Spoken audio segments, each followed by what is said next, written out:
অঙ্ক একটা বলা হচ্ছে যে rainfall annual rainfall at station X and the average annual rainfall at 18 surrounding stations are given below. That means কোনো একটা ক্যাচমেন্টে there are 19 stations, তার মধ্যে একটা হলো X আর অন্যগুলো হলো ধরো আদার 18 stations তার সারাউন্ডিং আছে। Check the consistency of the recorded station X and determine the year in which a change in regime has occurred. যে একটু আগে যে এখানে বলা হয়েছিল, একটু আগে মানে লাস্ট ক্লাসে তোমাদেরকে যে বলেছিলাম যে ডবল মাস অ্যানালিসিসে যে কোনো একটা মনে করো যে স্টেশন আছে, সেই স্টেশনটা সচল বাট সেটা পুরাতন স্টেশন। যখন স্টেশন তৈরি করা হয়েছিল তখন তার সারাউন্ডিং এনভায়রনমেন্ট এক ধরনের ছিল, পরবর্তীতে মনে করো যে হিউজ আরবানাইজেশন হয়ে মনে করো যে তার পুরোপুরি বলতে পারো যে এনভায়রনমেন্টাল সিচুয়েশন চেঞ্জ হয়ে গেছে। এতে করে রেনফলের কি ইফেক্ট ওই স্টেশনটার উপরে পড়বে সেটা আমরা ডবল মাস অ্যানালিসিস দিয়ে সেটা বের করব। তো সেটাই বলা হচ্ছে যে কোনো একটা স্টেশন এক্স, এখন তার বলা হচ্ছে যে আমাদের কনসিস্টেন্সি চেক করতে বলা হচ্ছে due to this change and determine the year in which a change in regime has occurred. State how you are going to adjust the records for the change in regime. Determine the average annual rainfall for the period 1952 to 1970 for the change regime. এবং data দেওয়া আছে ধরো 1952 থেকে 1970 পর্যন্ত, এবং সেটা মনে করো যে চেঞ্জের কথা বলা হচ্ছে।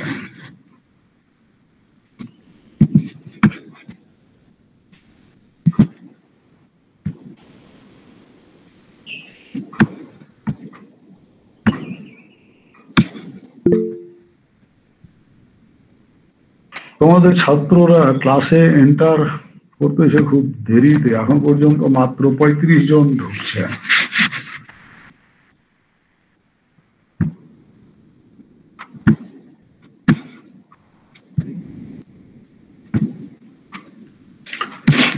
এখন মনে করো যে ইয়ার 1952 to 1970 স্টেশন এক্স এর অ্যানুয়াল রেনফল দেওয়া আছে ইন সেন্টিমিটার, 30.5, 38.9 এভাবে বিভিন্ন ইয়ারের ডাটা দেয়া আছে, এবং তার সারাউন্ডিং 18 স্টেশনের অ্যাভারেজ আবার অ্যানুয়াল রেনফল মনে করো যে ডাটা দেওয়া আছে, এটাতে 22.8, 35 এভাবে মনে করো যে ডেটাগুলো দেয়া আছে। এখন পরের সলিউশনে এসে মনে করো যে ইয়ার তো ইয়ার থাকলো, এখন আমাদের কিউমুলেটিভ ডেটা বের করতে হবে। যে কিউমুলেটিভ অ্যানুয়াল রেনফল মানে ডেটাগুলোকে কিউমুলেটিভ যোগ দিতে হবে। তাহলে এটা যা ছিল সেটাই থাকলো, এর পরেরটা যোগ হয়ে এটা প্লাস পরের ইয়ারে যা ছিল সেটা যোগ, এখানে এইটা প্লাস পরের ইয়ারে যেটা ছিল সেটা যোগ, এভাবে মনে করো যোগফল হতে হতে দেখা গেল যে 1952 থেকে 1970 পর্যন্ত মোট 554 পয়েন্ট ধরো 5 সেন্টিমিটার রেনফল হয়েছে। তো এটা ইয়ার টু ইয়ার কিউমুলেটিভ করা আছে, প্রথম থেকে এই পর্যন্ত যোগ দিয়ে দিলে, এখান থেকে এই পর্যন্ত যোগ দিয়ে দিলে লাস্ট যে 554.5 সেই ডাটা, বাট এটার সাথে এটা যোগ করে আবার এখানে বাড়ছে, এটার সাথে এটা যোগ করে এটা বাড়ছে, হ্যাঁ এটার সাথে এই আগের তিনটা যোগ দিয়ে বাড়ছে, এটার সাথে মনে করো আগের তিন যোগ দিয়ে বাড়ছে, এভাবে মনে করো যে কিউমুলেটিভ করা। সিমিলারলি রাইট হ্যান্ড সাইডের 18টা স্টেশনেরও ডাটা কিউমুলেটিভ করা আছে, যে এখানে মনে করো যে কিউমুলেটিভ ভ্যালু 530 ধরো 5.1। এখন এই কিউমুলেটিভ আর এই কিউমুলেটিভ আমাদের প্লট করতে হবে।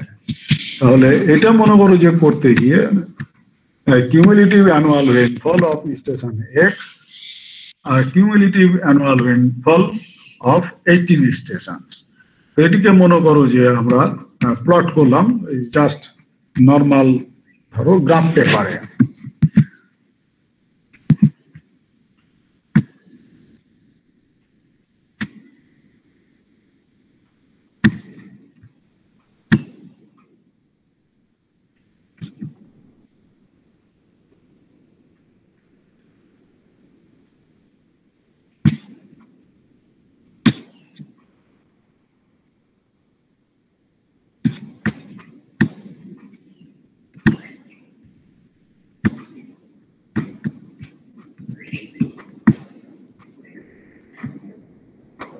এখন মনে করো যে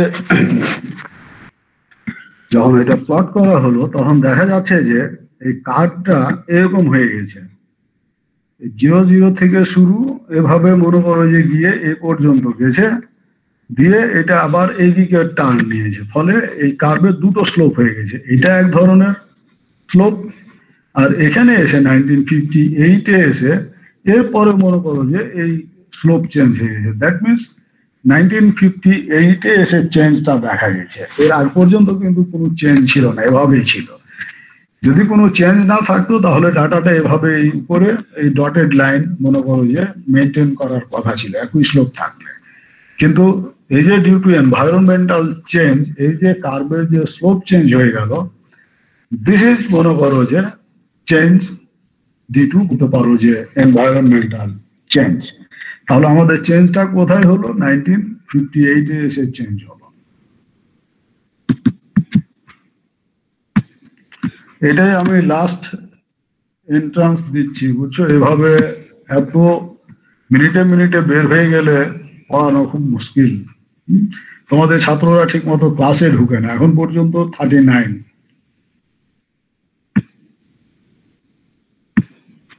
অথচ 20 মিনিট চলে গেছে।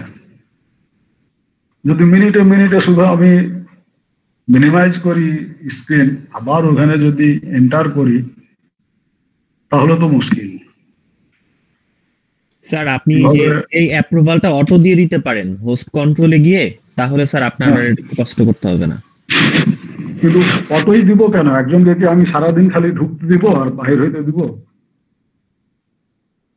যে যখন খুশি ঢুকতে বের হবে। মানে ক্লাস শেষ তো স্যার, এজন্য অনেকেই স্যার জানে না। না তো, তোমাদের খালি ক্লাস শেষ না, তোমাদের তো আগাগোড়াই এটা দেখতেছি। হ্যাঁ, তোমাদের সেশনটা তো আগাগোড়াই এই কাজই করতেছে। অন্য ইয়ারও তো পড়াচ্ছি, অন্য ইয়ারের ক্ষেত্রে তো এটা অতটা ঘটতেছে না। ওরা হয়তো 5-10 মিনিটের মধ্যে দেখা যাচ্ছে যে হয়তো 65 স্টুডেন্টস আছে, 60 স্টুডেন্টস যে কোনো ভাবে ঢুকে যেতেছে 5 মিনিটের মধ্যে। তোমাদের এখন 20 মিনিট চলে গেছে, তোমাদের মাত্র 40-এর মতো স্টুডেন্ট ঢুকেছে। তোমাদের প্রত্যেকদিনই এই একই অবস্থায় হচ্ছে।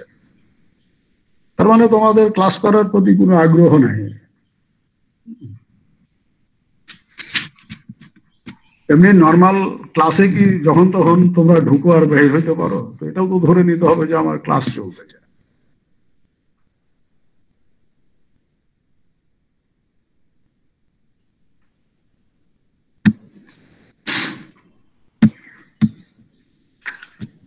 তাহলে এই ধরো 1958-এ এসে চেঞ্জ, তাহলে এখানে এই পর্যন্ত একটা স্লোপ, তো এই কার্ভের আমাদের স্লোপ বের করতে হবে। তো এই কার্ভের যদি স্লোপ বের করি, তাহলে মনে করো যে যে কোনো দুটো পয়েন্ট নিয়ে স্লোপ বের করা যেতে পারে। এক হইতে পারে যে না, এ পর্যন্ত ভ্যালু আসলে যে এটার মনে করো যে ওয়াই অ্যাক্সিসের ভ্যালু কত, পুরাটাই আসতে পারো।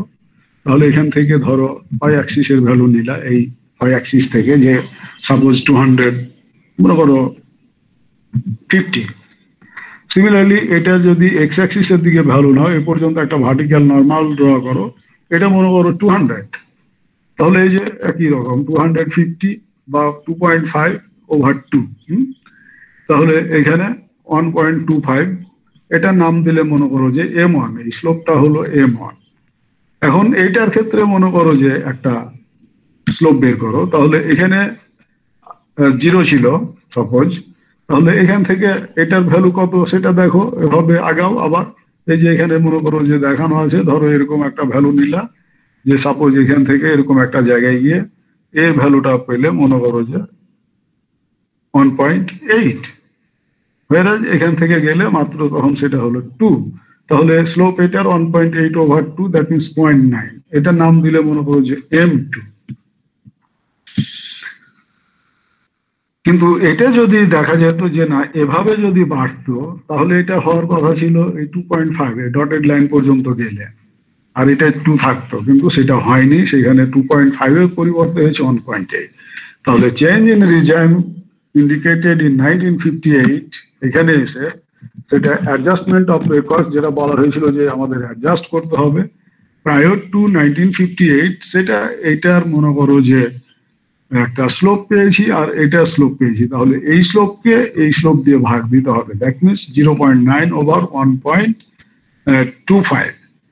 তাহলে এখন আমাদের ডাটাগুলোকে যদি আমরা আগের ডাটাগুলোকে যদি এই মাল্টিপ্লিকেশন ফ্যাক্টর দিয়ে 0.9/1.25 দিয়ে যদি গুণ দিয়ে দিই, তাহলে আমরা ধরো অ্যাডজাস্টেড রেকর্ড পাবো। তাহলে সেটাই বলা হচ্ছে যে কিউমুলেটিভ রেইনফল 1958 টু ধরো 1970। তাহলে এখান থেকে দেখো যে আমাদের কতটুকু কিউমুলেটিভ রেইনফল হয়েছে। তাহলে এখানে আমাদের 1970 পর্যন্ত কিউমুলেটিভ রেইনফল ছিল মনে করো যে 500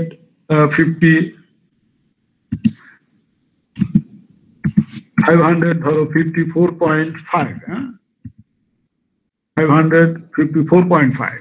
তাহলে 1958 এসে আমাদের কিউমুলেটিভ রেইনফল ছিল ধরো 254, 1958 এর। তাহলে সেটা বিয়োগ করে দাও। তাহলে এখানে মনে করো যে 554.5 মাইনাস 204.7, তাহলে 349.8 সেন্টিমিটার। তাহলে কিউমুলেটিভ রেইনফল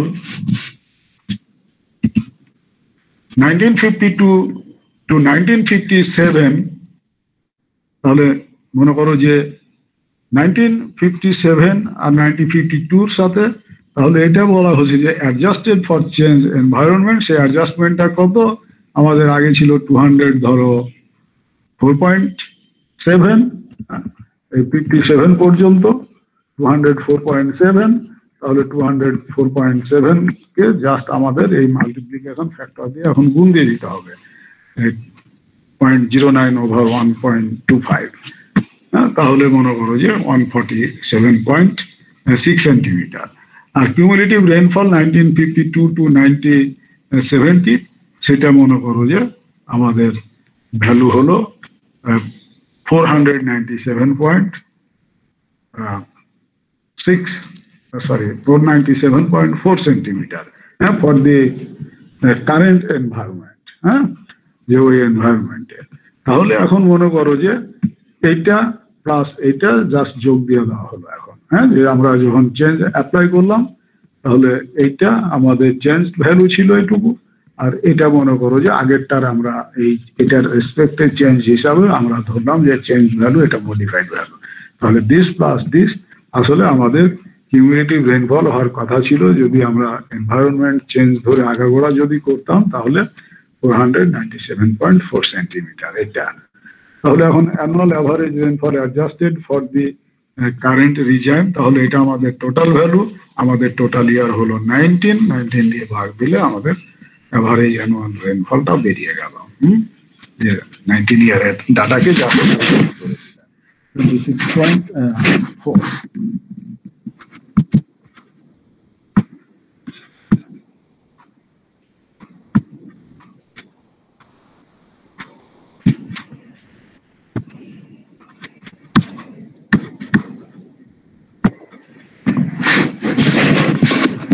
তাহলে এই গেল ধরো ডবল ম্যাথ অ্যানালিসিস। পরের টপিক আসো যে মেন অ্যানুয়াল বা areal depth of precipitation. Areal depth of precipitation, that means আমরা এখন পর্যন্ত প্রেসিপিটেশন গুলো পেলাম, প্রেসিপিটেশন গুলোকে অ্যাভারেজ করবো এবং how to averaging the precipitation. যেটা মনে করো যে একটু আগে যে অঙ্কটাতে দেখলাম যে আমাদের 19 স্টেশন ছিল, এখন এই 19 স্টেশনের প্রেসিপিটেশনকে যদি আমরা অ্যাভারেজ করতে চাই, তাহলে যেটা পয়েন্ট রেইনফল যদি ধরো, যেটা একটু আগেই এই অঙ্কে করা হলো, যে আমরা টোটালটাকে 19 দিয়ে ভাগ দিয়ে আমরা একটা অ্যাভারেজ ভ্যালু পেয়ে গেলাম।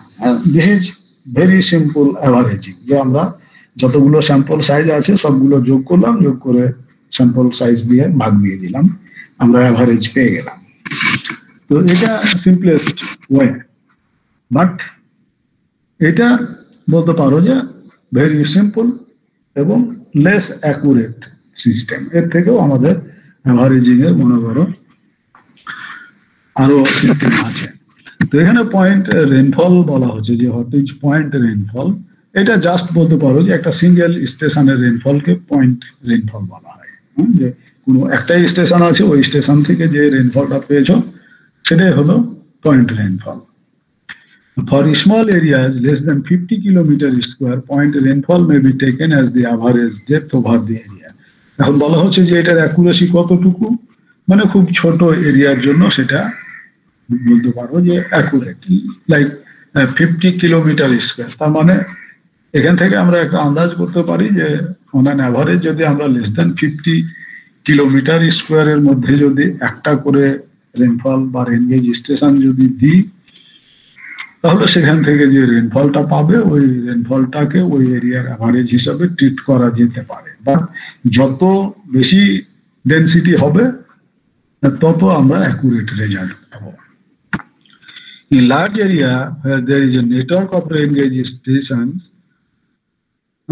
তাহলে লার্জ এরিয়া হলে আমাদের অনেক রেনফল স্টেশন থাকতে হবে, as the rainfall over a large area is not uniform, যেটা তোমাদেরকে একটু আগে বলতে আগের ক্লাসগুলোতে বলা হয়েছে যে মনে করো যে হয়তো কোনো একদিন চিটাগং ডিভিশনে বৃষ্টি হচ্ছে বা ঢাকা ডিভিশনে বৃষ্টি নাই, বা কোনো একদিন ঢাকা চিটাগংয়ে হচ্ছে হয়তো সিলেটে নাই, বা সিলেট চিটাগংয়ে হচ্ছে হয়তো নর্থ বেঙ্গলে নাই, বা কোনো একটা দিন আছে যখন হয়তো পুরো রেনি সিজন শুরু হয়, তখন হয়তো দেখা যাচ্ছে যে কম বেশি বাংলাদেশে সব জায়গায় রেনফল হচ্ছে। তাহলে যেখানে রেনফল কম বেশি হচ্ছে ওখানে রেনফল স্টেশন গুলো যেভাবে স্পেসড বলতে পারো যে সেট আপ করা থাকবে, সেটা অনুযায়ী এক একটা রেনগেজ স্টেশন এক এক ধরনের কি রেনফল ডেপথ মেজার করবে, সেগুলো তোমাদেরকে আগে বলা হয়েছে। তাহলে as the rainfall over a large area is not uniform, the average depth of rainfall over the area is determined by one of the following methods. যেমন arithmetic average method. তো arithmetic যেটা average method সেটা খুব simple, এটা কিছুই না, যতগুলো আমাদের রেনগেজ স্টেশন আছে সবগুলো রেনগেজ স্টেশনের প্রেসিপিটেশন যোগ দিতে হবে, summation of P1, that means precipitation of all stations, over n হলো নাম্বার অফ স্টেশন। এটা জাস্ট অ্যারিথমেটিক অ্যাভারেজ মেথড, যেটা একটু আগেই তোমাদের অঙ্কে দেখাইলাম যে আমাদের টোটাল 19 ইয়ার্স এর ডাটা ছিল, যোগ করলাম 19 দিয়ে ভাগ দিলাম পেয়ে গেলাম সেরকম। তাহলে এখানে পি অ্যাভারেজ যেটা সেটা তো অ্যাভারেজ বলতে পারো depth of rainfall over the area, summation of P1 যেটা sum of rainfall amounts at individual rain gauge stations, আর n হলো নাম্বার অফ রেনগেজ স্টেশন। তো ফলে এটা খুব সিম্পল, এতদিন তোমরা এটা দিয়ে অ্যাভারেজিং করে আসছো মানে বিভিন্ন ক্ষেত্রে। এখন মনে করো যে পরে এটা বলা হচ্ছে যে this method is fast and simple, এটা বুঝতে পারছো যে খুবই সিম্পল, জাস্ট যোগ করে ভাগ দিয়ে দেওয়া, and yields good estimate in flat country if the gauges are uniformly distributed and the rainfall at different stations do not vary very widely from the mean. তো এখানে বলা হচ্ছে যে ফ্ল্যাট কান্ট্রির জন্য সেটা অ্যাপ্লিকেবল। আরেকটা হলো যে যদি রেনফল গুলো যদি খুব বেশি মিন ভ্যালু থেকে ভ্যারি না করে, বা ইন্ডিভিজুয়াল বলতে পারো যে রেনফল ডাটাগুলো যদি খুব বেশি ভ্যারি না করে। এখন খুব বেশি বলতে আমরা অ্যাভারেজিং এর ক্ষেত্রে 10% পর্যন্ত ভেরিয়েশন চিন্তা করি, যে যখন হয়তো তোমরা হয়তো সিলিন্ডার টাচ করেছো কিনা জানি না, ল্যাবে কি তোমরা সিলিন্ডার টেস্ট করেছো? যদি সিলিন্ডার টেস্ট করে থাকো তাহলে অ্যাভারেজ করার সময় হয়তো খেয়াল করে থাকবা যে আমরা অ্যাভারেজ কখন করব, 3টা সিলিন্ডার ভাঙার পরে 3টার ডাটা যদি 10%-এর বেশি যদি ভ্যারি না করে দেন আমরা অ্যাভারেজ করব। এই ফ্রম দি মিন থেকে ভেরিয়েশনটা দেখাচ্ছে শুধুমাত্র এটা ইন্ডিয়ান স্ট্যান্ডার্ড, এছাড়া আমরা যে বিএস ব্রিটিশ স্ট্যান্ডার্ড বা আমেরিকান স্ট্যান্ডার্ডে আসলে individual data set do not vary more than 10%, তখনই আমরা সেটা অ্যাভারেজে যাই। These limitations can be partially overcome if topographic influences and aerial representativity are considered in the selection of the gauge site. So এতগুলো condition আসলে মেনে rain gauge station বসানো not so easy. ফলে এখান থেকে আমরা ধারণা করতে পারি যে এই মেথডের কিছু ডিসঅ্যাডভান্টেজ রয়ে গেছে। এরপরে বলা হচ্ছে যে থায়োসন পলিগন মেথড। এটা একটু ভালো করে বুঝো যে থায়োসন পলিগন মেথড আর কেউ বলে শুধু থাইয়েসন মেথড, কেউ বলে পলিগন মেথড, বিভিন্ন ভাবে বলতে পারো। থাইয়েসন পলিগন মেথড, তো এই মেথডে ধরো তোমাদেরকে জাস্ট একটা এক্সাম্পলের একটা ফিগার থেকে বলি যে কিভাবে করতে হবে।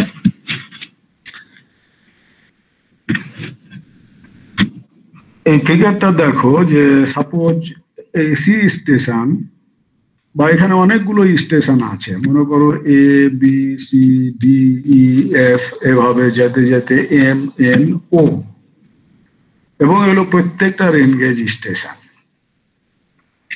তো থাইয়েসন পলিগন করার সময় যেটা করতে হবে যে নিয়ার বাই স্টেশন গুলোকে একটা একটা ট্রায়াঙ্গেল দিয়ে যোগ করে দিতে হবে। দ্যাট মিনস আমাদের individual station, nearby station গুলোকে কানেক্ট করতে হবে by drawing a line.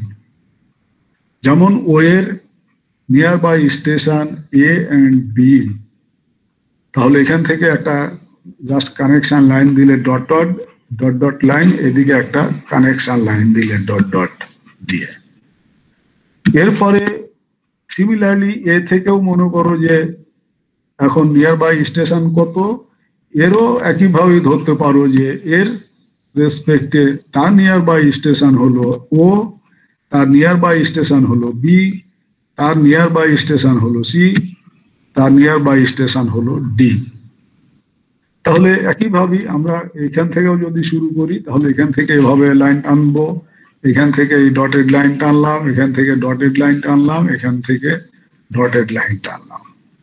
Similarly যদি সি থেকে চিন্তা করো যে সি এর সারাউন্ডিং স্টেশন গুলো কোনগুলো, তো সি এর সারাউন্ডিং স্টেশন বা নিয়ার বাই স্টেশন হলো, এর সারাউন্ডিং স্টেশন কত বা nearby station A B F E D, তাহলে এভাবে টানলাম। সিমিলারলি এরকম আদার স্টেশন এর ক্ষেত্রে, তাহলে নিয়ার বাই সারাউন্ডিং স্টেশন গুলোর সাথে আমাদের বলতে পারো যে আগে লাইন দিয়ে তাকে যুক্ত করে দিতে। এরপরে বলা হচ্ছে যে পারপেন্ডিকুলার বাইসেক্টরস আর ড্রন। দেখো পারপেন্ডিকুলার বাইসেক্টরস, এখানে প্রথম কথা হলো যে সেটা হইতে হবে পারপেন্ডিকুলার, আর দ্বিতীয় কথা হলো সেটা হতে হবে বাইসেক্টর, মানে দ্বিখণ্ডিত করবে। দ্বিখণ্ডী মানে সমানভাবে দ্বিখণ্ডিত করবে। তাহলে এখানে দেখো যে পারপেন্ডিকুলার বাইসেক্টর, তাহলে এ এবং সি এই লাইনের যেহেতু বাইসেক্টর, তাহলে এ এবং সি এর মধ্যবর্তী পয়েন্ট কোনটা, মনে করো যে এই জায়গাটা। তাহলে এই জায়গা দিয়ে আমাদের এখন লাইন একটা ড্র টানতে হবে। এখন এই লাইনটা কিভাবে টানবে, এমন ভাবে টানবে যেন সি এর রেসপেক্টে যদি টানো তাহলে এই লাইনের সাথে সেটা নর্মাল হবে, যদি এ এর রেসপেক্ট ধরে টানো তাহলে এখানে এসে নর্মাল হবে। দ্যাট মিনস এই অ্যাঙ্গেল গুলো হবে 90 ডিগ্রি, এই অ্যাঙ্গেল গুলো হবে সব 90 ডিগ্রি অ্যাঙ্গেল। এখানে যে চারটা ভাগ হলো 1 2 3 4, এই চারটাই মনে করো যে 90 ডিগ্রি করে অ্যাঙ্গেল হবে। সিমিলারলি দেখো সি থেকে বি তে, এখানে দেখো যখন এই লাইনটা টানা হয়েছে সি আর বি এর মধ্যবর্তী পয়েন্ট কোনটা, মনে করো এই জায়গা, তাহলে এই জায়গা দিয়ে লাইনটা এমন ভাবে টানবা যে এখানে যেন সব 90 ডিগ্রি অ্যাঙ্গেল হয়। ফলে এই লাইন টানার সময় এই যে ফার্ম লাইনটা, এই ফার্ম লাইনটাই হলো ইম্পর্টেন্ট লাইন, যেটা এমন ভাবে ড্র করতে হবে যেন এই অ্যাঙ্গেল গুলো সব 90 ডিগ্রি হয়। এখন কেউ যদি মনে করো যে না আমি লাইনটা এভাবে বাঁকাইয়া দিলাম এভাবে, তাহলে এখানে কিন্তু 90 ডিগ্রি অ্যাঙ্গেল হলো না। 90 ডিগ্রি না হওয়ার কারণে এই এরিয়া গুলো বেশ কম হয়ে যাবে। ফলে এখানে খেয়াল রাখতে হবে যে এই ক্রসের জায়গায় যেন সব 90 ডিগ্রি অ্যাঙ্গেল হয়। সিমিলারলি এখানেও এই অ্যাঙ্গেল গুলো যেন 90 ডিগ্রি হয়, সিমিলারলি এখানে এই অ্যাঙ্গেল গুলো যেন 90 ডিগ্রি হয়, সেইভাবে সিমিলারলি এখানে এই অ্যাঙ্গেল গুলো যেন 90 ডিগ্রি হয়। যে এই যে মনে করো যে এখন এই যে সি স্টেশনটা যে সারাউন্ডিং হলো, দ্যাট ইজ পলিগন। হ্যাঁ, এই যে দেখো 1 2 3 4 5, হ্যাঁ, তো এটা পলিগন, হেক্সাগন, মানে ইভেন বলতে পারো যে ইয়াও হইতে পারে। সেটা পলিগন বলতে যে 5 বাহু বিশিষ্ট তা না, সেটা রেক্টাঙ্গুল, মানে 4টা দিয়েও হইতে পারে, 5টা দিয়েও হইতে পারে, 6টা দিয়েও হইতে পারে। আমাদের ওই স্টেশনটাকে সারাউন্ডিং করে দিতে হবে নিয়ার বাই স্টেশন গুলোর সাথে পারপেন্ডিকুলার বাইসেক্টর ড্রন করে। এতে করে যদি 4 বাহু হয় 4 বাহু, 5 বাহু হলে 5 বাহু, 6 বাহু হলে 6 বাহু। আর যদি মনে করো কোনোটা পার্সিয়াল হয়, সেটা পার্সিয়াল হইতে পারে। যেমন এই বি স্টেশন দেখো, এটা পার্সিয়াল, হ্যাঁ, পার্সিয়াল। এরপরে যেটা করতে হবে, যে মনে করো এই যে ডটেড লাইন দিয়ে, বাউন্ডারি ডটেড লাইন দিয়ে মনে করো যে পুরো ক্যাচমেন্টটা ছিল, এই ক্যাচমেন্টের total area may be given. এই টোটাল ক্যাচমেন্ট এরিয়া থেকে আমাদের এই ইন্ডিভিজুয়াল এরিয়াগুলো বের করতে হবে। এই পলিগনের ভিতরে কতটুকু এরিয়া, এখানে পার্সিয়াল পলিগন বা অংশ বিশেষ নিয়ে তার এরিয়া কত, এটার এরিয়া কত, এটার এরিয়া কত, এটার এরিয়া কত, এটার এরিয়া কত, এটার এরিয়া কত, এটার এরিয়া কত, এটার এরিয়া কত, এভাবে আমাদের এরিয়া বের করতে হবে। তো এই এরিয়া বের করার জন্য যেটা করতে হবে সেটা হলো যে গ্রাফ পেপারের ব্যবহার করতে হবে, যে গ্রাফ পেপার। তো এটা গ্রাফ পেপারে মনে করো যে ড্র করতে হবে। তো তোমরা যেহেতু ছাত্র, তোমাদের জন্য গ্রাফ পেপার, যদি বাসা বাড়িতে কাজ করলে এটা মনে করো যে বিভিন্ন সফটওয়্যার ইউজ করেও করতে পারো, হ্যাঁ, যেমন অটোক্যাড করে করতে পারো, হ্যাঁ, কেউ জিআইএস সফটওয়্যার দিয়ে করতে পারো, মানে বিভিন্ন ভাবে এটা করতে পারো। বা এরকম এরিয়া দিয়ে মনে করো যে একটা ইনস্ট্রুমেন্ট আছে যেটা প্লানিমিটার বলে, প্লানিমিটার ইনস্ট্রুমেন্ট দিয়েও করতে পারো। যে প্লানিমিটার জাস্ট মনে করো যে লাইন গুলো করার পরে প্লানিমিটার ইনস্ট্রুমেন্টটা এখানে যদি বসাও, বসিয়ে জাস্ট যদি এই বরাবর যদি ড্রপ করো, যে মুভ করাও, ওর পয়েন্টার এভাবে মুভ করাইলেই ও প্লানিমিটারই বলে দিবে যে এখানে কত এরিয়া আছে। সিমিলারলি এই লাইন বরাবর বরাবর যখন ড্র করবা, ওটাকে যখন মুভ করাবা, তখন বলে দিবে যে এটা টোটাল এরিয়া কত।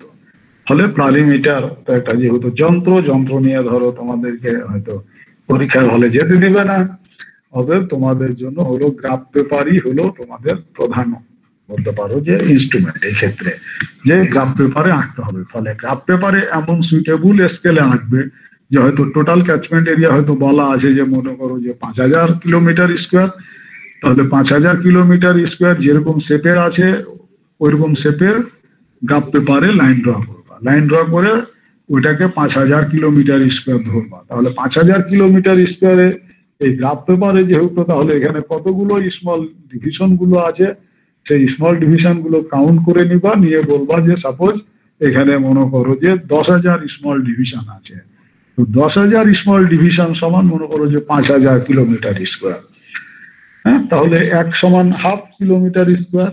তাহলে এরপরে এরকমটা যখন বের করবা, এটা এখন কাউন্ট করতে হবে যে এর ভিতরে তাহলে কতগুলো স্মল ডিভিশন আছে, স্মল ডিভিশন কাউন্ট করে একটা সমান 5.5, তাহলে গুণ করে সেখান থেকে এই পলিগনের এরিয়া বের করবা, এটার করবা, এটার করবা, এটার করবা, এটার করবা। তো এটা মনে করো যে একটু time consuming method but more accurate method. এই গেল মনে করো যে polygon, how to draw polygon. তাহলে মনে করো যে এটা জাস্ট এভাবেই বলা হচ্ছে, this method attempts to allow for non uniform distribution of gauges by providing a weighting factor for each gauge. হ্যাঁ, ফলে আগে যে বলছিল যে ইউনিফর্মলি ডিস্ট্রিবিউট হইতে হবে, ফ্ল্যাট কান্ট্রি হইতে হবে, ডাটাগুলো ভ্যারি হইতে হবে না, এই জাতীয় কিছুই থাকলো না, শুধু বলা হলো ইভেন নন ইউনিফর্ম হলেও কোনো সমস্যা নাই। The stations are plotted on a beige map, যেটা একটু আগে বললাম, and are connected by straight lines, হ্যাঁ, এগুলো তোমাদেরকে এক্সপ্লেন করেছি। Perpendicular bisectors are drawn to the straight lines, হ্যাঁ, সেটাও বললাম কিভাবে ড্র করবা, joining adjacent stations to form polygons known as thiason polygon, figure 2.10। আমি বোধহয় ওটাই এক্সপ্লেন করলাম নাকি? হ্যাঁ, 2.10 এই ফিগারই তোমাদেরকে এক্সপ্লেন করলাম। Now, each polygon area is assumed to be influenced by the rain gauge station inside it. তার মানে প্রত্যেকটা পলিগনের ভেতরে যে স্টেশনটা আছে ওই স্টেশনের রেইনফল ওই ইন্ডিভিজুয়াল স্টেশনের জন্যই ধরো applicable. Thus, if P1, P2, P3 up to Pn are the rainfall stations, and A1, A2, A3 up to An are the areas of the polygon surrounding these stations by influence areas respectively, the average depth of rainfall for the entire basin is given by, এখন মনে করো যে P average এর expression হলো A1 P1 over summation of A1। তার মানে এই যে A1 into P1 that means individual A1 হলো individual influence area, P1 হলো individual rainfall স্টেশন। তার মানে A1 P1 যতগুলো হবে সবগুলো প্রোডাক্ট করে সবগুলো সামেশন নিতে হবে, দিয়ে সামেশন অফ A1 মানে টোটাল ক্যাচমেন্ট এরিয়া। ঠিক আছে, summation of A1 means a total area of the basin. এইভাবে আমরা পি অ্যাভারেজিং বের করব। The results obtained are usually more accurate than those obtained by simple arithmetic average. আগের থেকে এটা result better. The gauges should be properly located over the catchment to get regular shape polygons. However, one of the serious limitations of the Thiessen polygon is its non-flexibility, since the new Thiessen polygon has to be constructed every time if there is a change in the range gauge station. The last সেন্টেন্সটার অর্থ হলো যে মনে করো এখান থেকে বুঝতে পারলে তোমরা যে this method is cumbersome, that means very বলতে পারো যে complex and time consuming, number one. এখন মনে করো যে এক বছর এরকম পলিগন করলে তোমাদেরকে লাস্ট ক্লাসে যেটা বলছিলাম যে মিসিং প্রেসিপিটেশন ডেটা কিভাবে বের করতে হয়। এখন কোনো একটা ইয়ারে যদি মনে করো যে সাপোজ এই ই স্টেশন যদি আউট অফ অর্ডার হয়ে যায়, তাহলে এই ই স্টেশন যদি আউট অফ অর্ডার হয়, এই মেথডে যদি আবার এই ক্যাচমেন্ট এরিয়ার অ্যাভারেজ রেইনফল করতে হয়, তাহলে যেটা আর একটা কমপ্লেক্সিটি দেখা দিবে যে এই ই স্টেশনটা যেহেতু আউট অফ অর্ডার, এটা টোটালি বাদ দিয়ে দিতে হবে। টোটালি বাদ দিয়ে new polygons are to be drawn. মানে একটা স্টেশন কমে গেল, একটা স্টেশন কমে যাওয়ার কারণেই কিন্তু এই কানেকশন লাইন গুলো চেঞ্জ হয়ে যাবে, পলিগন চেঞ্জ হয়ে যাবে। ফলে নতুন করে আবার পলিগন আনতে হবে, নতুন পলিগন একে আবার করতে হবে। ফলে every time if there is a change there will be a new polygon. হ্যাঁ, এটা মনে করো যে আর একটা main disadvantage, but this method is more accurate than simple averaging. তো এই গেল মনে করো যে থাইয়েসন পলিগন। আমাদের থাইয়েসন পলিগনের উপরে কোনো কোশ্চেন আছে? স্যার স্টেশন গুলা স্যার স্ট্রেট লাইন দিয়ে যোগ করলাম, পরে স্যার পার্টিকুলার লাইন গুলা তো স্যার একটু কমপ্লেক্স লাগতেছে স্যার, ওইগুলা মানে কিভাবে করব? এই ফার্ম লাইন গুলো? জি স্যার, মানে একদম বোল্ট লাইন গুলো। হ্যাঁ হ্যাঁ, বোল্ড লাইন গুলো। এই বোল্ড লাইন গুলোর কথাই বলা হচ্ছে যে প্রথমে তো জাস্ট যোগ করে দেওয়া তো কোনো ব্যাপার না। তোমরা একটু লাইনে থাকো।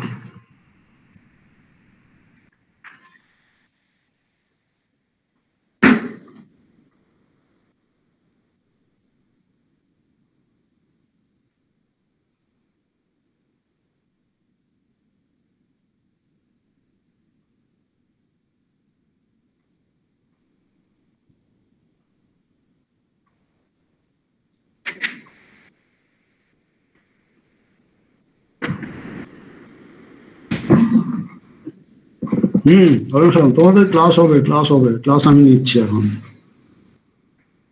হ্যাঁ হ্যাঁ, তোমাদের ক্লাস হবে।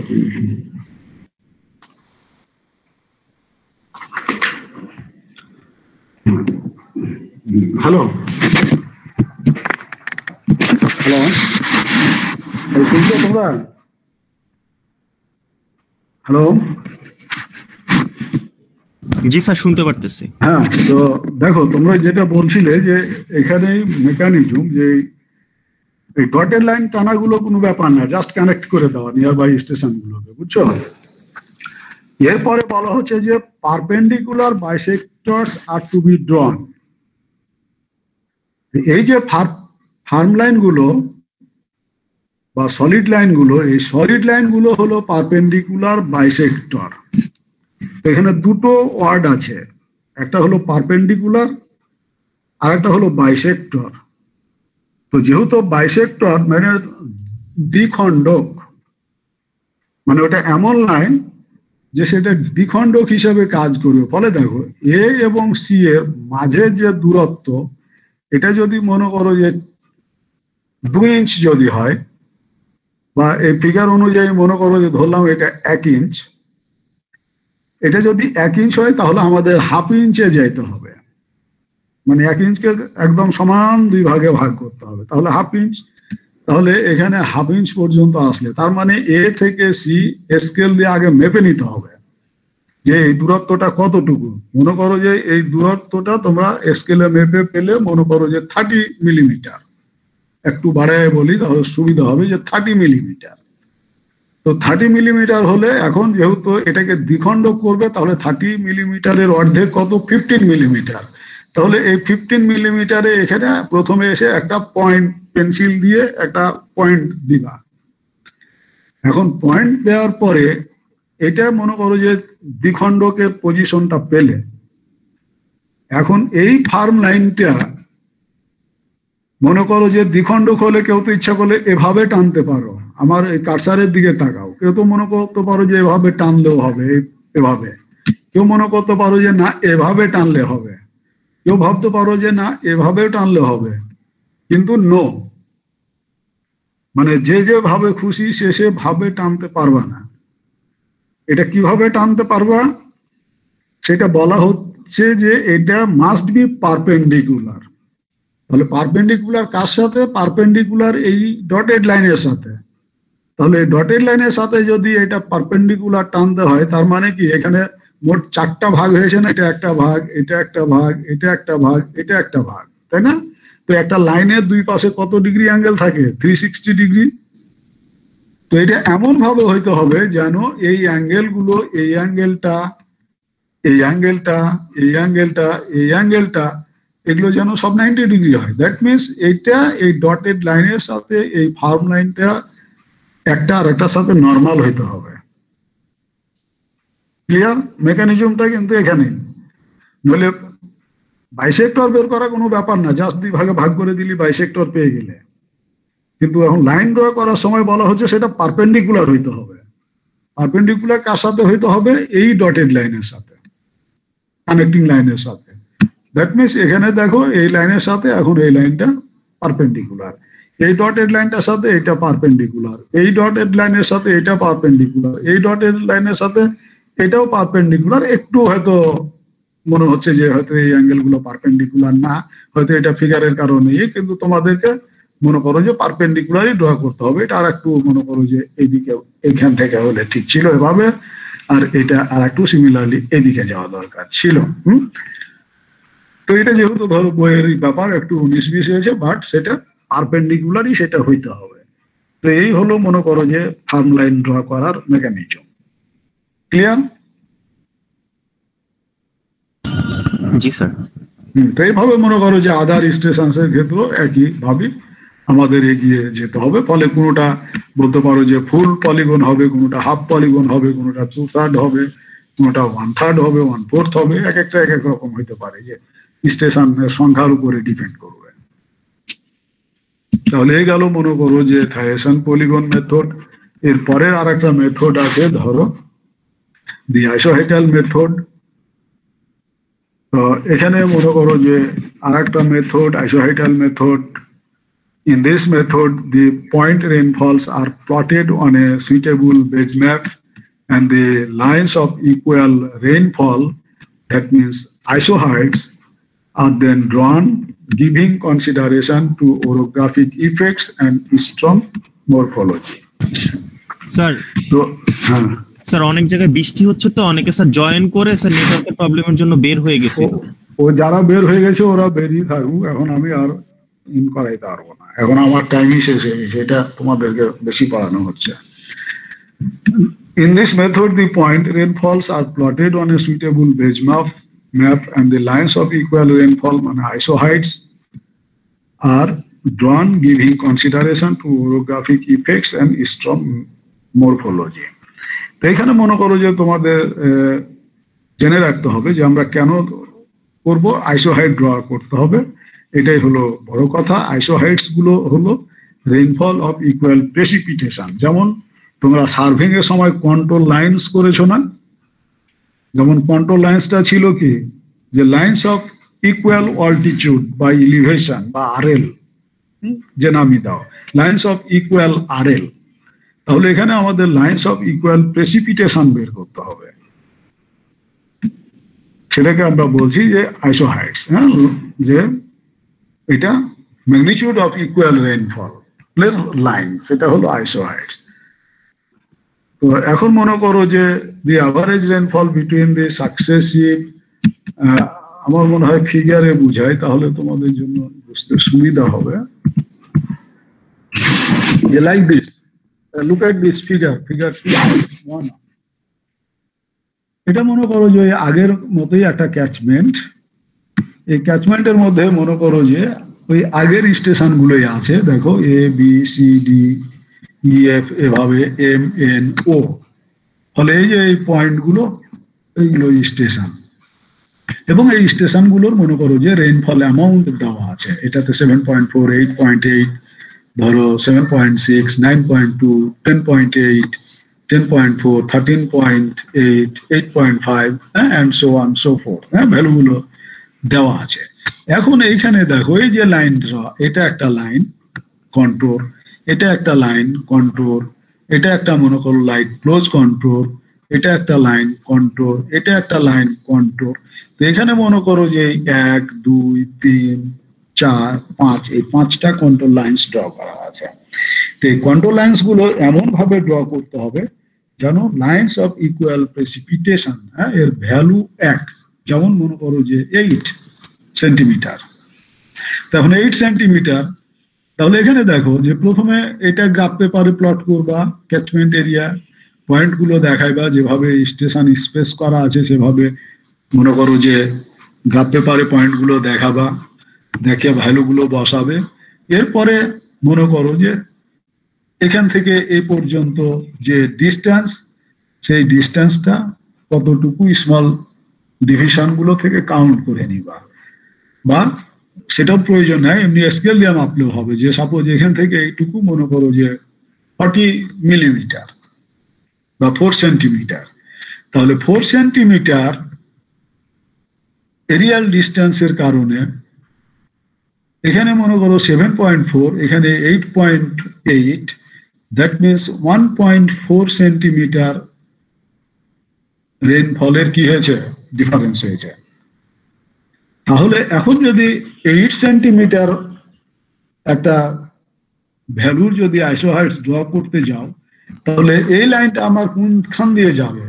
এটা কি একদম এর পাশ দিয়ে যাবে, না এটা পাশ দিয়ে যাবে, না মাঝামাঝি যাবে, না অন্য দিক দিয়ে যাবে? সেটা জাস্ট লোকেশনের জন্য। যে এটা যদি আমার 4 সেন্টিমিটার কারণে যদি 1.4 সেন্টিমিটার যদি রেইনফল মনে করো ডিফারেন্স হয়, তাহলে আমার এখানে ছিল 7.4, আমাকে যেতে হবে 8, তাহলে 0.6 বাড়াইতে হবে। তো 0.6 বাড়াইতে গেলে কোন জায়গা দিয়ে বাড়াবে, সেটার মনে করো যে এখান থেকে একটা ভ্যালু পেয়ে যাওয়া, যে আমার সাপোজ এরকম জায়গায় দিতে হচ্ছে। সিমিলারলি এখানে 7.6, এখানে এসেছিল সেটা 10.4, তাহলে এখান থেকে কতটুকু ডিস্টেন্স, তাহলে এই ডিফারেন্সটা কতটুকু, এটা মনে করো 7 পয়েন্ট, এখানে 0.4, এদিকে তাহলে 2.8, তাহলে 2.8 এটা, তাহলে আমার এটুকু কতটুকু যেতে হবে, এটা অল্পই যেতে হবে, তো অল্প গেল। দিয়ে মনে করো যে এই বাকিগুলো সিমিলারলি এটার থেকে এটা যদি চিন্তা করো যে কতটুকু দিয়ে, তাহলে এখানে কতটুকু হবে সেটা। এইভাবে মনে করো যে এই 2-3টা পয়েন্ট পেয়ে গেলে 2-3টা পয়েন্টের উপরে বেজ করে একটা অ্যাসিম্পটোটিক্যালি বলতে পারো যে লাইন ড্র করলে। তাহলে এই লাইন ড্র করাটাও বেশ কম হতে পারে, কেউ এভাবে নিতে পারো, কেউ হয়তো একটু ভিতর দিয়ে এসে এরকম করতে পারো। ফলে এই লাইন ড্র এক্সপেরিয়েন্সের উপরে ডিপেন্ড করবে। ফলে এভাবে আমাদের সবগুলো লাইন ড্র করতে হবে। লাইন ড্র করার পরে আমাদের এই এরিয়াটা বের করতে হবে, এই এরিয়াটা বের করতে হবে, এই এরিয়া বের করতে হবে, এই এরিয়া বের করতে হবে, এই এরিয়া বের করতে হবে। ফলে দুটো সাকসেসিভ যে কন্ট্রোল লাইন্স বা আইসোহাইডস এর ক্ষেত্রে টু সাকসেসিভ আইসোহাইডস এর মাঝের এরিয়াগুলো আমাদের লাগবে, তার পাশের এরিয়াগুলো লাগবে। হ্যাঁ, ফলে এই এরিয়াগুলো যখন জানা হয়ে যাবে, এই ভ্যালুটা যখন জানা হয়ে যাবে, this value multiplied by this area, this value multiplied by this area, this value multiplied by this area, এইভাবে আমরা মনে করি আবার প্রোডাক্ট করে টোটাল এরিয়া দিয়ে ভাগ দিলে আমরা আইসোহেটাল মেথডে পেয়ে যাব। তো সেটাই মনে করো যে যেটা ছিল যে এরপরে বলা হচ্ছে the average rainfall between the successive isohydrates taken as the average of the two isohedral values are weighted with the area between the isohydrates added up and divided by the total area, which gives the average depth of rainfall over the entire basin. তাহলে P average সমান summation of A1 to 2, P1 to 2, summation of A1 to P2. তাহলে A1 to 2 মানে দুটো আইসোহাইডের মাঝের area, individual area, P1 to 2 মানে আমাদের যে আইসোহাইডস যে ড্র করলাম দুটো রেনফল স্টেশনের মাঝে দিয়ে সেটা। তাহলে এটা ধরো A1 to 2 মানে area between the two successive isohyets P1 and P2, P1 to 2 যেটা সেটা হলো P অ্যাভারেজ। হ্যাঁ, দ্যাট মিনস দুটো স্টেশনের average value P1 plus P2 over 2, A1 to 2 হলো total area, this value. So this method if analysed properly gives the best result. এখন বলা হচ্ছে যে আইসোহাইডাল মেথড যদি আমরা প্রপারলি ড্র করতে পারি তাহলে এই মেথডই বেস্ট রেজাল্ট দিবে। তাহলে এই ধরো তোমাদেরকে তিনটা মেথড পড়ালাম, এই তিনটা মেথডের উপরে তিনটা বা একটা অঙ্ক প্র্যাকটিস করে দেখতে পারো। বইতে দেখবা, বিভিন্ন বইতে সুব্রমণিয়াম বলো, রঘুনাথ বলো, বিভিন্ন বইটি বা লিসলের বই বলো, ইভেন হাইড্রোলজির বই বলো, ভেন্টি যাও, প্রত্যেক বইতেই অঙ্ক আছে। দুইটা একটা করে অঙ্ক প্র্যাকটিস করবা, তাহলে দেখবা যে একই অঙ্কেই তিন মেথডের ক্ষেত্রে তিন ধরনের অ্যাভারেজ ভ্যালু আসবে এবং ভ্যালুটা কম্পেয়ার করলে তোমাদের একটা ধারণা চলে আসবে। তো তোমাদের এই পর্যন্তই থাকুক, আমি নেক্সট ক্লাসে পরে গুলো পড়াবো। আর তোমরা কি মাইক্রোসফট টিমস নামে একটা অ্যাপস জানো নাকি, এই যে জুম মিটিং এরই?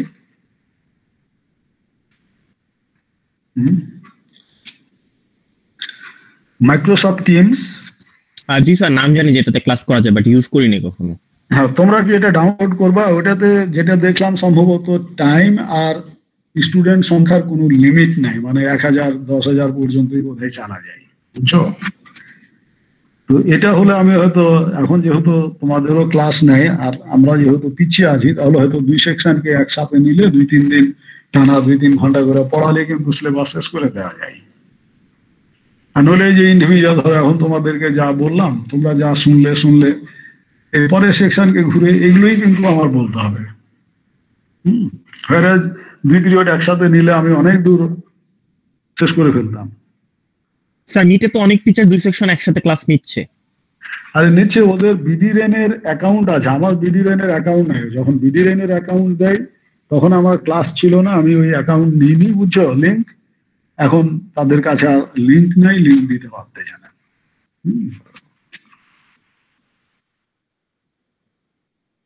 তো যার কারণে আমি মনে করো যে সব ফ্রি লিঙ্ক দিয়ে পড়াচ্ছি। তো যে আমি পরে দেখলাম যে মাইক্রোসফট টিমস মনে করো যে স্টুডেন্টের কোনো লিমিট নাই, যা তো খুশি ঢুকতে পারবে, টাইমেরও কোনো লিমিট নাই। আর এই গুগল মিটে তো ধরো 100 জন, জুমেও 100 জন। তো দুই সেকশনে তো ছাত্র ধরো অন এন অ্যাভারেজ 130 জন, যার কারণে সেটা তো আর বলতে পারতেছি না যে দুই সেকশন একসাথে ঢুকো, কারণ 30 জন তো ঢুকতে পারবে না। তোমরা এটা একটু ডাউনলোড করিও তো, দেখি নেক্সট উইকে শুরু করা যায় কিনা। ক্লাস তো বোধহয় আরো নিতে হবে, মানে এখনো IWRM টোটাল পড়ে আছে। IWRM ও মনে করো যে 3-4টা লেকচার দিতে হবে। আর এই চ্যাপ্টারও কিন্তু একেবারে ছোট না, এই চ্যাপ্টারও আরো 2-1 দিন লাগবে। ফলে আমাদের কোরবানি ঈদ পর্যন্ত এভাবে আগাতে হবে। আর যদি ওই সিস্টেমে আসি, হয়তো আমি নেক্সট উইকেই হয়তো টেনে একদম শেষ করে দিতে পারি। আর দেখি তোমাদের রোববার 11টায় ক্লাস নিব, মাথায় রাখো, বুঝছো? জি স্যার। হ্যালো, রবিবার 11টায়ও ক্লাস নিব, যদি ওয়েদার ভালো থাকে তোমরা সেভাবে একটু মেন্টালি প্রিপেয়ার থাকবে। হ্যাঁ, আর তোমরা কমিউনিকেট করিও বি সেকশনকেও। আমি অনেক সময় তোমাদেরকে বলি বলে বি সেকশনকে আর বলি না বা ভুলে যাই, দুটোর একটা, বুঝছো? পরে বি সেকশন মনে করে ক্লাস হবে কিনা, যেমন এই যে তোমাদের এই ক্লাস নিতে নিতে বি সেকশনের ছাত্ররা টেলিফোন করছে, স্যার ক্লাস হবে কিনা। তোমরা বি সেকশনকে একটু কমিউনিকেট করিও। তো ঠিক আছে, তোমরা এখন লগ আউট করো। আর যারা ধরো চ্যাট বক্সে রোল ঢুকাওনি, রোলটা ঢুকে দাও, দিয়ে তোমরা লগ আউট করো, অন্য সেকশন এখন ঢুকবে।